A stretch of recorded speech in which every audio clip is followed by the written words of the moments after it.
Hi, this lesson is over Rondeau number 47 and Essential Elements Book 2.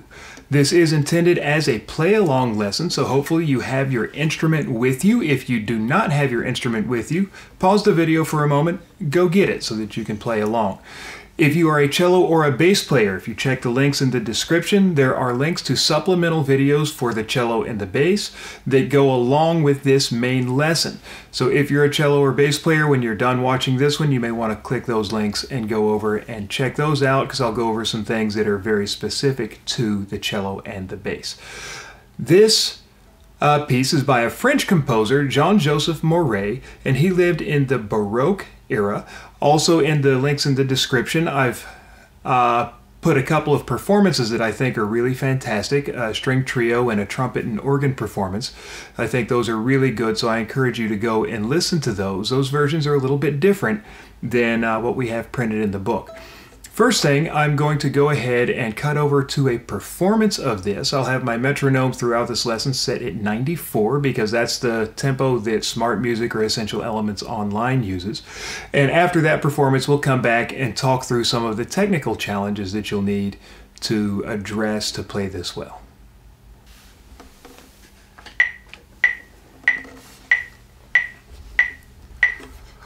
One, two, three.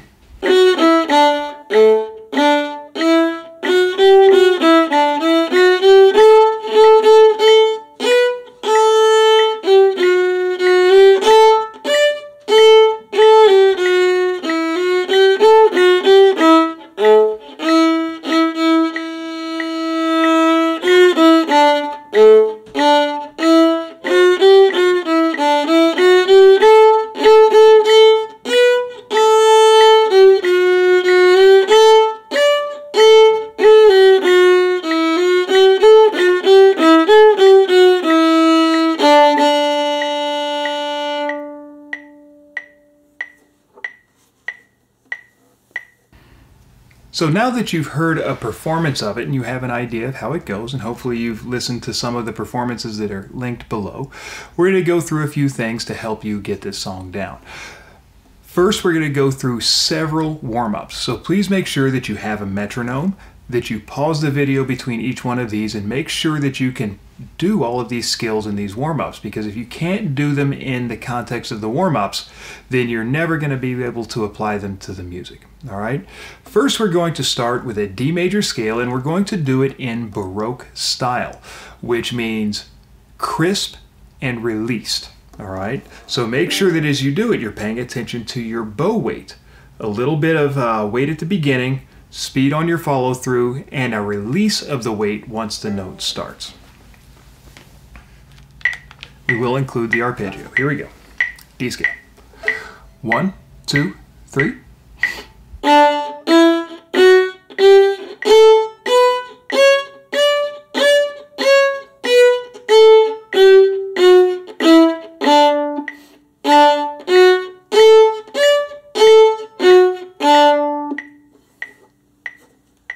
Alright, if you need to go back and watch that again, please do, but what I want you to see is that each bow stroke with my thumb and my index finger has a pulse at the beginning of it, followed by some speed. You should be bending your stick just a little bit at the beginning of every single note, and as soon as you start playing that note, releasing the weight so that most of your bow stroke has very little weight to it, but the beginning of each bow stroke has a little bit extra added. It comes from the thumb and the index finger. All right, so be careful that you're adding that weight to the beginning of every single bow stroke. If you need to practice it on an open string, just do an open D. Ready?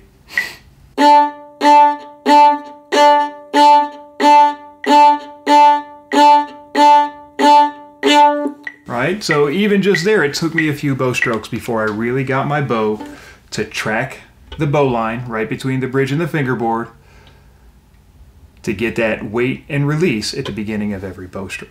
All right, so there's quarter note D scale. Now this has a lot of eighth notes in it, so we're going to do an eighth note D scale as well. And if you haven't paused the video and practiced the quarter note D scale, do that now. All right, and then come back on the eighth notes. Same idea. Quick pulses on every bow stroke. So D scale and arpeggio in eighth notes. 1 and 2 and 3 and 4.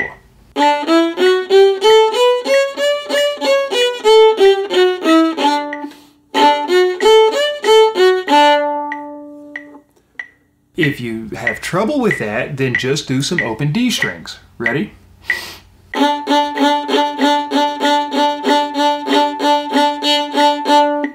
Getting the bow stroke down and under control is really, really important to be able to play this song and have it sound good. It's only partly about the notes. It's also about tone and style. All right, so speaking of notes, one of the things that happens in this is there's a lot of changing between fourth finger A and open A, and those have to match. So we're going to do a warm-up that gets that fourth finger A in place. We're going to do the dexterity exercise, A, G, F, E, D, E, F, G, A, 3 times through, and then hold the fourth finger A. We'll do it in eighth notes, and again, pay attention to the bow style. 1, 2, 3.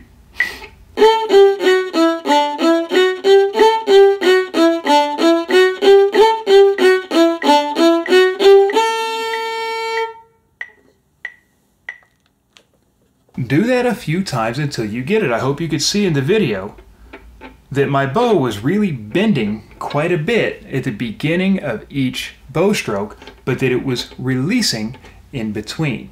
All right, so now we've warmed up our eighth notes, we've warmed up our fourth fingers. There are slurred eighth notes in this, so we're going to stick with the, actually we'll go back to a D scale. And we're going to do D scale, slurring 2. Now the bow weight is a little bit different. You've got to hold the weight in a little bit more as you go through the slurred notes, because otherwise you have an accent on the first one and the second one kind of disappears. So still a little bit of pulse at the beginning of each bow stroke, but less release. All right, so D scale in slurred eighth notes. 1 and 2 and 3 and 4.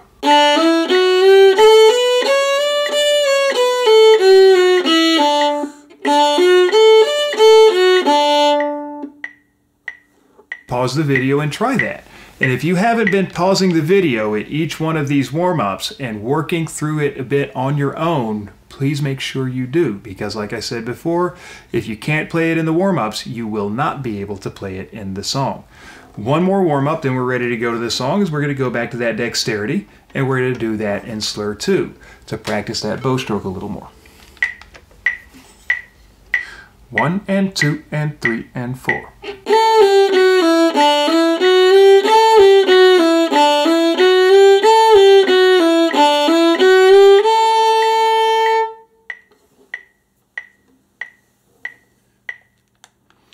All right, make sure you can do all of those. Now, something else you may want to consider as you go back and continue to work on this song, when I was practicing before I started recording the video, not only was I using a metronome, but I also had this going the whole time.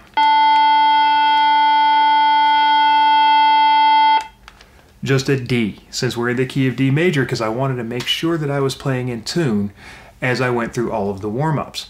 So I had a metronome going, I also had a D drone going, so I could make sure that I was playing in tune. So I highly recommend that you do that, all right? Okay, so now, moving on into the song finally. First thing to notice, starts on a pickup. And you immediately want to start working on the style, right? Make sure you're counting it out in your head that you start on beat 4. 1, 2, 3.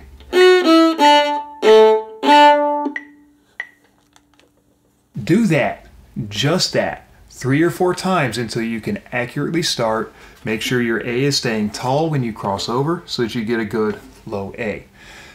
Practicing in chunks. We're going to work through this thing in chunks. Please pause the video after each chunk and practice it on your own, because if you can't do the little parts, then putting the whole thing together isn't going to work for you. That's where most young players go wrong, is that they don't practice effectively. They try to play the whole song, and they try to play the whole song again, and they try to play the whole song again, and it never really makes progress. because what you really have to do is practice all of the pieces and then work on putting it together. So as I go through each piece, pause the video, practice that piece, and then come back, all right? So you've got to get the crisp style through the first measure, and then we get to that first eighth note run. 1, 2, 3.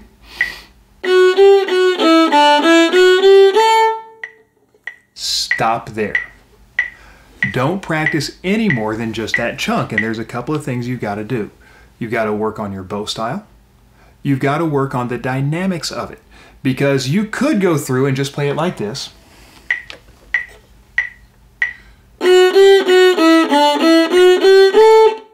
But that's not really the song, right? It's got to have interest. It has to be kind of light. 1, 2, 3.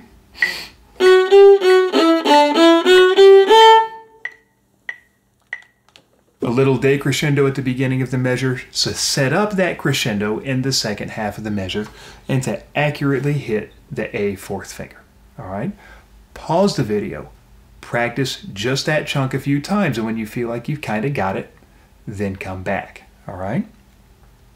The next challenge is I hope that you're hitting that fourth finger accurately, so when you switch to the open A halfway through that measure, they match. If it's not, then you're going to have to work on that a little bit.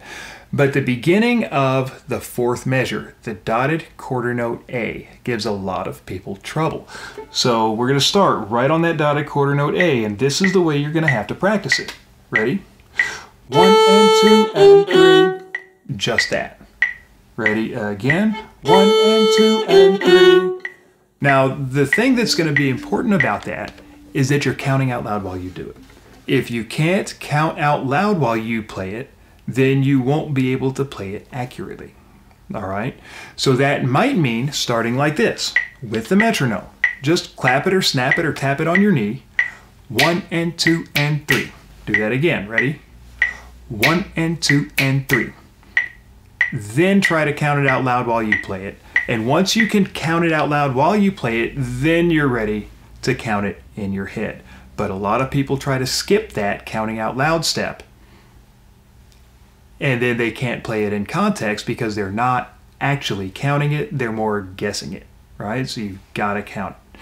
All right, so once you can count that, then we're going to come into the next phrase. The phrases in this begin on the pickups. So we're going to start pickup to measure 5. And what we're looking at right now is hover fingers for the high D and then matching the open A to the fourth finger A. So this is the chunk. Starting up O, pick up to measure 5. 1, 2, 3.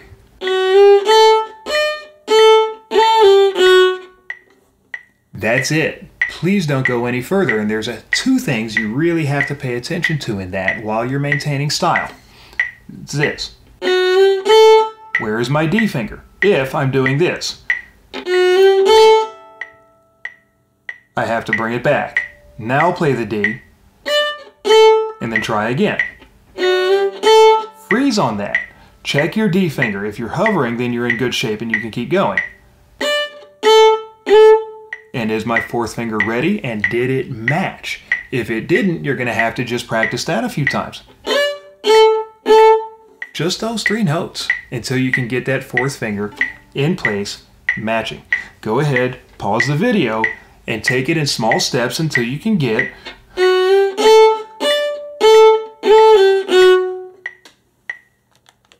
that's a chunk. Work on that chunk before you try to play the whole song through, all right? Okay, the next challenge is the 8th notes in measure 6, the second half of measure 6 in particular.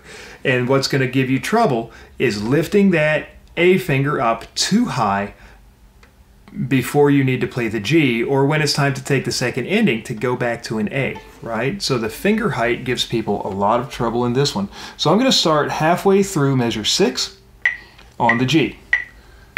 1, 2. And that's the chunk. And this is how you need to practice it. 1, 2.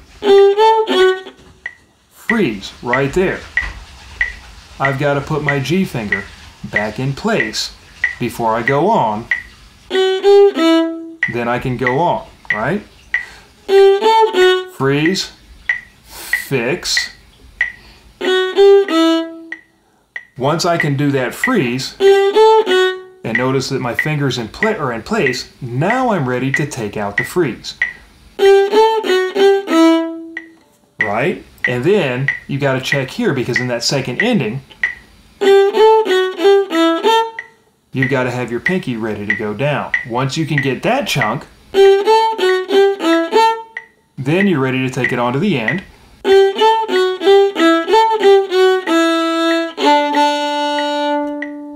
All right, first ending, second ending. This time I just skipped straight to the second ending because the first ending is less of a challenge.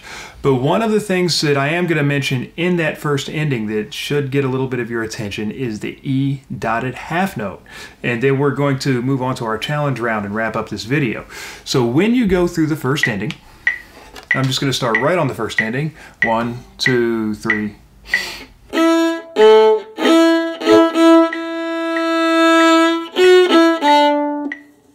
Try to do something interesting with that dotted half note. If you just play it steady, it's kind of boring. Get soft, give it a crescendo, that makes it a whole lot more interesting. So if during that first ending, I'll keep that metronome running, I'm working my way out towards the tip of the bow, so I'm right here and I'm set for a really effective crescendo.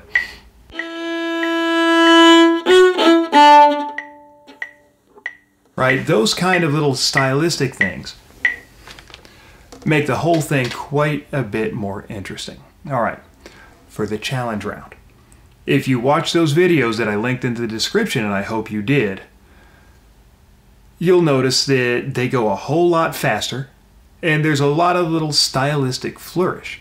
So once you can play it at 94, maybe even a little bit slower if you need to, then you may want to see if you can speed it up and make it sound a little bit more like real performances of this piece. So I'm going to give that a shot, and I'm going to add in, there's at least one spot where I like to add a little bit of a trill to it, and so you can see if you can get that in. And 1, 2, 3.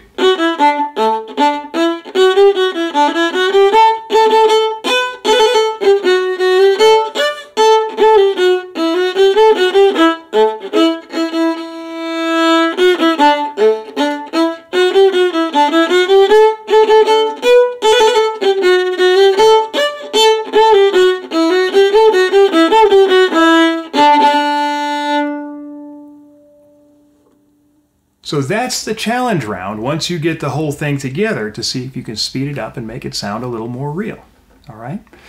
So I hope this video was helpful for you. If you found this video helpful, please give it a thumbs up, like the video, subscribe to my channel, and remember, keep practicing.